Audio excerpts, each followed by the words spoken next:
of my life, that youthful testament disappeared.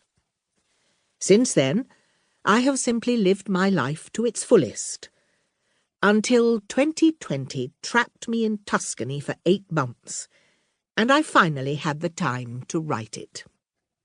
With help from my loyal friends, many of whom have known me for most of that life, I've been piecing things together and teasing out memories from the deepest recesses of my mind. It's been a fascinating process.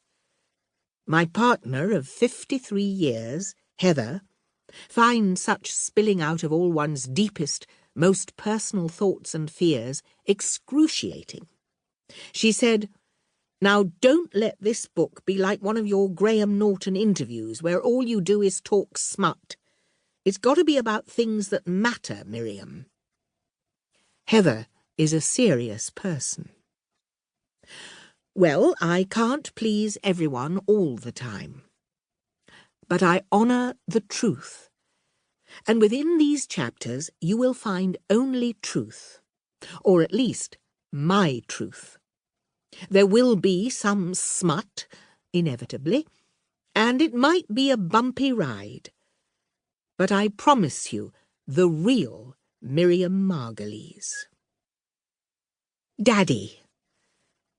Daddy was extremely handsome as a young man, despite being below average height.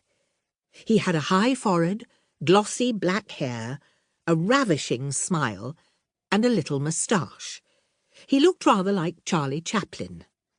He was a very fine doctor, well-mannered, with a profound sense of right and wrong, and a strong Glasgow accent he never lost.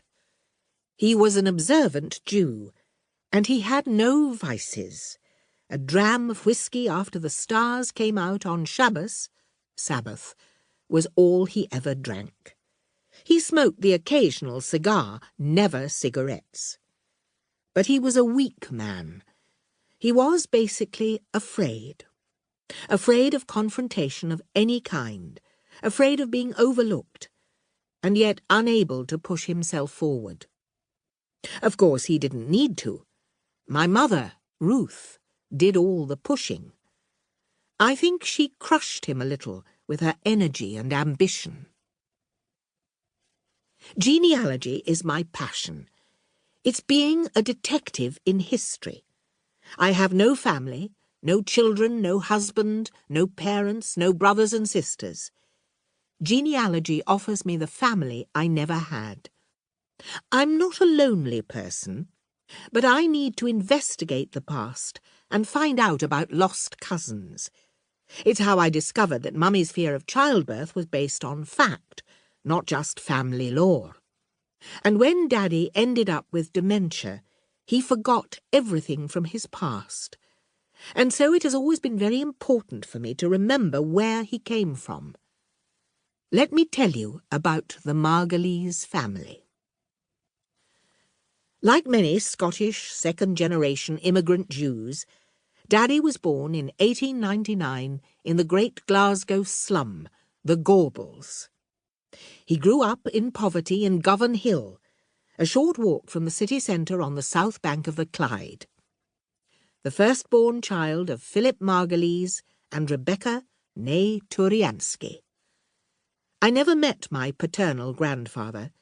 He died in 1937. But I did get to know my grandmother Rebecca quite well, as she lived till 1959.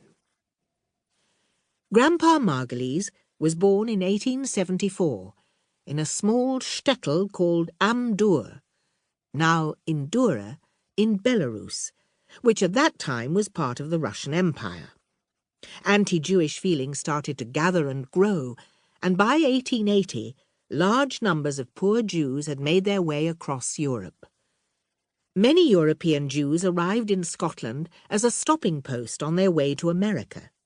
They spoke no English, had no idea about Scotland, and probably got out at the port of Leith in Edinburgh, thinking it was New York, the goldener Medina they dreamed of reaching. The sea captains encouraged them to disembark so they could return more quickly for another boatload of immigrants. They ended up staying, settling